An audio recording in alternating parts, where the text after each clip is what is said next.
All right, this is the last one for the night. I I was gonna stop because it's fucking late, dude, and I got like a bunch of shit to do.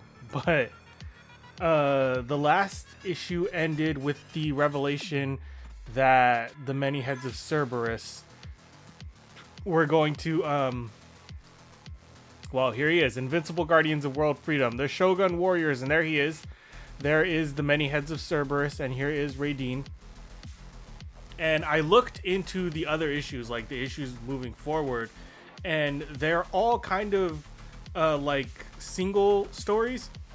Okay, so there's the many heads of Cerberus. Basically, at the end of issue 6, all 3 of the Shogun Warriors split and went back to their normal lives. The next 5 issues explain what their stories are and what happened when they went home. So this one is only going to be Richard Carson and Raydeen. And then in another place, we're gonna like learn more about what happened to Ilongo Savage and his underwater adventures, and then what happened to Genji Odashu and her like Japanese adventure. And so they're all going to be separated. The Shogun Warriors actually are not going to meet up again until issue 11 or 12, something like that. And that means that we are going to have in the coming issues 3 separate giant monsters for them to fight, but they have to fight them solo. It's very interesting to me. It's very fascinating. In this case, we have Raydeen versus the many heads of Cerberus, and he is going to beat him in this issue, and I'm very fascinated to see how he does it. So let's see. Oh wow, that's a great picture. Look at him cradling this giant fishing boat. Looks like a fishing boat. That's really cool. From an ancient sanctuary hidden in the mountains of Japan came Raydeen, Combatra, and Dengard Ace, giant robots operated by the 3 courageous humans, Richard Carson, Genji Odashu, and Ilongo Savage, ready to fight the forces of evil wherever they arise. Stan Lee presents the Shogun Warriors, Cerberus, and the Skyfall. Richard, the saucers are hovering over the body again. Yeah, they're gonna form a brand new head. Yeah, I see, Dina, locking into a new formation, snapping into the neck port, forming another head. The many heads of Cerberus, indeed. And facing the mysterious Cerberus on a beach near Los Angeles, Raydeen now hosts 2 humans. His usual pilot, Richard Carson, and fellow stunt person, Dina James. Yeah, so she's like become his like co-pilot now. I still don't believe it, Richard. Those stories you told me about what happened while you were gone, about Raydeen, and, well, you'd better believe it, Dina, because we're here. And you're telling me I thought I was automatically fearless because I was performing film stunts for a living. Don't worry about it, babe. Just have confidence in Raydeen no matter what happens. Richard, look! Cerberus' new head. The face is starting to spin, sending out some kind of vortex force. Oh, so that's it. He's using wind power to attack. Oh, yep, wind power. Like I said, babe, don't worry about it. A few pushed buttons linked with my cybernetic willpower, and Raydeen's thermal shield blocks the force, vaporizes it to a halt, and knocks his mug gyro out of whack. He's spinning away off balance, which is a perfect time to launch one of Raydeen's Screamer Hawk missiles. Yeah, okay. Are you going to beat him? How are you going to beat him? He doesn't seem to be taking any damage. But just then, a Coast Guard cutter arrives, all hands stunned by the sight on the beach. Radio HQ and ask if the Pentagon just lost some kind of top secret new weapons. If not, tell them we may be under attack by the Russians or the Chinese. That's funny. You think that's the Chinese did that? Yeah, I don't know. Whatever, believe what you want. Meanwhile, all hands brace yourselves at battle stations and give me that bullhorn. This is the Coast Guard, Captain Hirschhorn? Captain Hirschhorn speaking. I order both of you to halt your destruction and surrender immediately. But the 2 Titans keep fighting. There are people on that beach and the houses on the cliff above. Nothing else we can do but fire the first shot. Boom! Okay, so they hit Cerberus. Cerberus takes a direct hit. In response, its head splits into 5 angry fighting saucers. Okay, good. Well, at least they know which one is the bad guy. And while the main body continues to battle Raydeen, they're coming at us, Captain, buzzing down for a strafing assault. Quick, open fire! All gun stations, open fire. Knock the stinking things out of the sky. But the darting Cerberus saucers are almost impossible to hit and seem indestructible when lucky shells do make contact. Inside Raydeen, Richard, we've got to forget about the body now. The head parts are thrashing that Coast Guard ship. It'll sink if we don't save it. First, a few blasts to scatter the saucers, and then, here comes the other one, Captain. What the? Talk about shooting first and asking questions later. I'm getting just a little ticked off. Yeah, okay, so they don't know that Raydeen is a good guy. Can you even talk to people through the robot? You'd think they'd put a fucking speaker system in there somehow. Look out, it's reaching down for us. Run! Oh, he does have a speaker, look. Listen to me, you lousy ingrates. I'm on your side, so just knock it off. That's great. God, I fucking love comic book art so goddamn much. If you want to help, stay out of the way and keep everyone else out of the way. He's beaching us. What do we do, Captain? I guess the best thing to do is obey. Now fan out and seal off the combat area. Don't let anyone in. And evacuate the houses on that hill before those saucers get any nasty ideas. Then home in on the neck port. Locking into yet another head for Cerberus. A moment of silence now, stretching ominously over the murmuring surf. And then a low rumble felt more than heard, like a molten earthquake welling up from hell. You know the fucking thing that scares me about Cerberus is that we still have no idea what it is or where it came from. It just emerged from the sea. Like, it's fucking insane. Followed by the shockingly abrupt appearance of its arms. Oh, dude, it has fucking arms, dude. And legs. Look at that.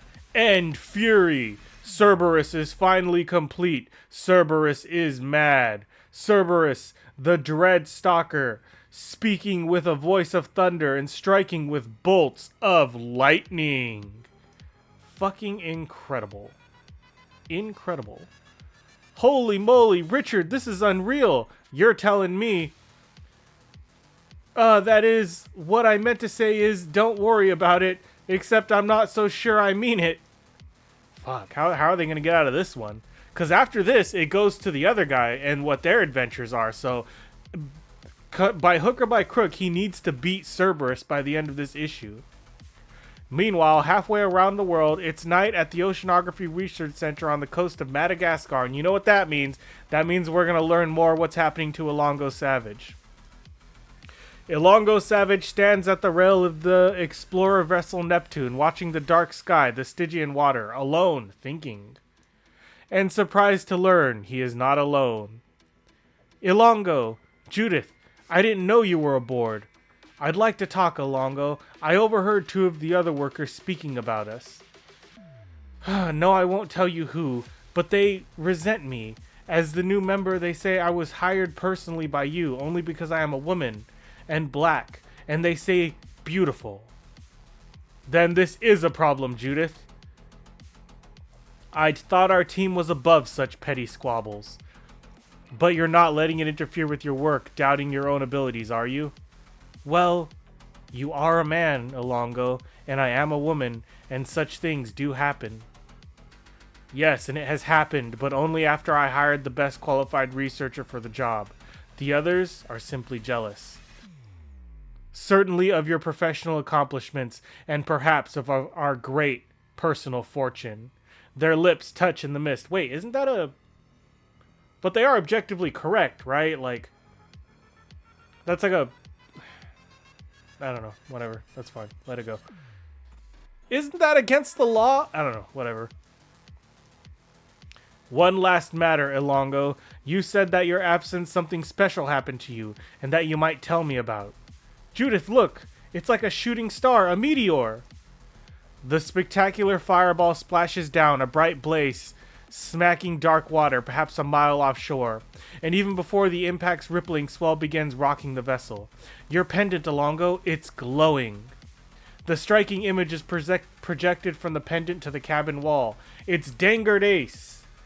I'm being called by Shogun Sanctuary. Yeah, it's time to get into action, motherfucker. You got an undersea kaiju creature to fucking deal with. Beware of possible danger, Ilongo Savage. Our computers have not fully analyzed the object which fell near you, but we do know it was not a normal meteor. The fact that our sensors were alerted at all is proof of that. Its proximity to your location makes it highly suspect, especially since a menace has assaulted your fellow warrior, Richard Carson. Therefore, you must remain on alert. Prepare for any contingency should you wish to investigate the phenomenon independently. That is your own choice to make. Farewell for now, Ilongo Savage. The pendant projection blinks out. Then this concerns your recent experience. Yes, Junus, it seems I have a long story to tell you tonight, and in the morning we have a short voyage of the exploration to take. Meanwhile, its full power unleashed, Cerberus explodes. It keeps attacking Richard, and Raydeen won't fight back. Why not? One of those blasts knocked the automatic response out of commission, Dina. I've got to switch over to manual controls. Oh, and I'd better do it fast. One more sequence to lock, and then it'll be all in my hands. Hang on, Dina. Here goes nothing. Ha! That's more like it. And this is even more like it. Boom! Oh, knocked his ass out. Straight to the face. He's using his vortex force as a counterpunch. It's not exactly bobbing and weaving, but if I can make Raydeen lurch to the side... Oh no! My plan, it backfired. Look out! That looks almost like Richard Carson's house that's being destroyed. See? I told you we should have obeyed the Coast Guard if we'd only evacuated. Hang on, we're going right over the side, ripping right out of the foundations. There are people in that house. Raydeen's gotta save them. But Richard, what about Cerberus? We've no choice, Dina. We've got to turn our back on him, but to keep a real close watch on the rear monitors. I'll handle the house. It's happening, Richard. Cerberus is getting set to blast us in the back. Then hit those 3 buttons in front of you, Dina. Right to left, fast, alright? Boom, boom, boom. But what do the buttons do? They activate Raydeen's right leg. Make him kick like a Missouri mule. Yeah.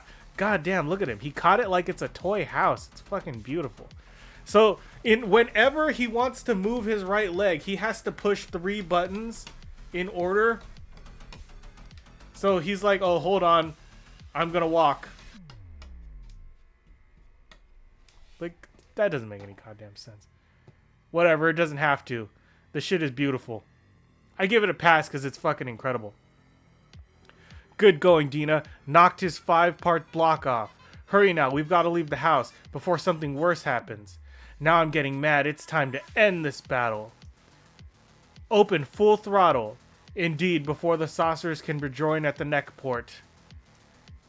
Yeah. Oh fuck, he's using the arrow. The arrow is his most powerful weapon. Cerberus is savaged by Raydeen's simultaneously deployed weapon systems. Oh, he used all of them. He used the boomerang, the eagle, and the arrow. Is that it? Is that it for that? Their host's body is crippled. The 5 saucers retreat into the chest housing, and Cerberus flees into the same configuration it used for its initial attack.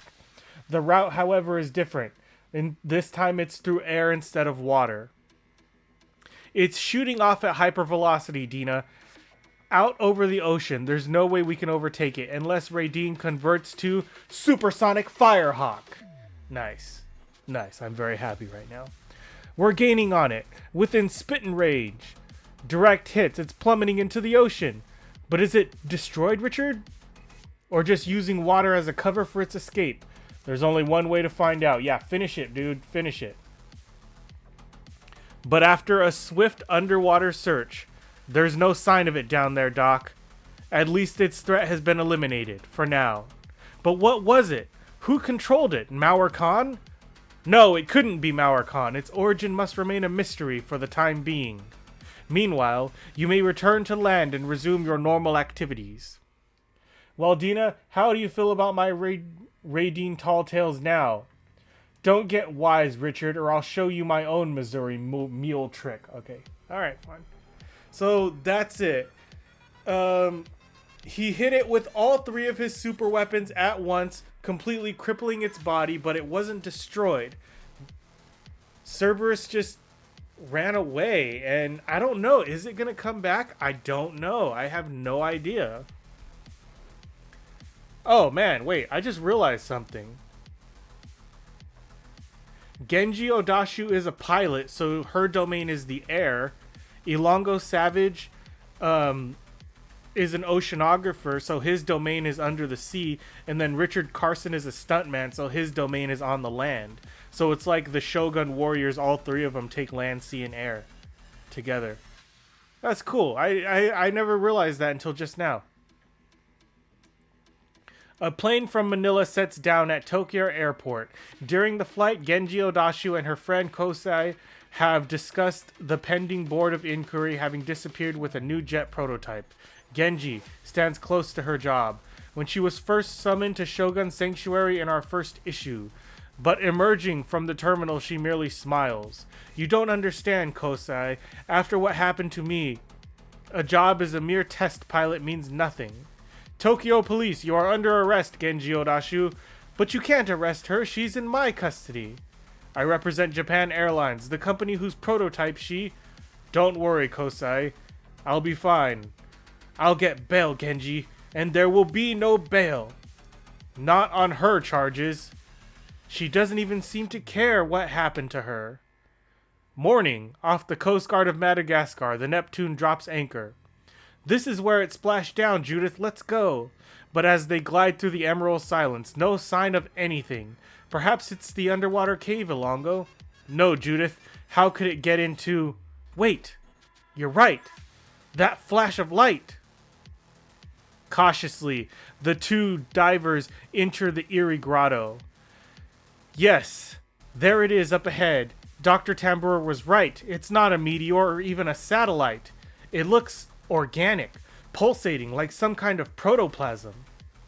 Get back, Judith. It's flashing. That weird light again. From the inside, it's starting to shred. Then, driven to the back of the underwater grotto, blocked from the entrance to the two divers watch in stunned terror as the bizarre, gelatinous sphere ripely bursts into slimy fragments. And there it is. There's the new storyline. The many heads of Cerberus are gone. Great heavens, Ilongo, it's an egg, and it looks like that thing has hatched. You can say goodbye to the many heads of Cerberus and say hello to the thing in the grotto, spotlighting Dangard Ace in a fierce battle to save Judith's life. Mwah! I love it. God, they're planting plot points all over the place. Richard Carson and his romance and the many heads of Cerberus, and then Dangard Ace and Judith and the thing, and then Genji Odashu being arrested by the Japanese police and held in prison. It's fucking incredible, man. It's incredible. I want to know how all of this is going to resolve. And we will in the coming issues. But that's it for this storyline. For now, the many heads of Cerberus have been destroyed. But now we've got to worry about the thing in the grotto. And we will pick that up at a later date. For now, this is done. And if you liked reading this comic with me and you want to read more comics with me, like this video, subscribe to this channel, and donate to my website, HeroicStudios.org, so that I can do even bigger projects. But until next time, nerds, stay heroic.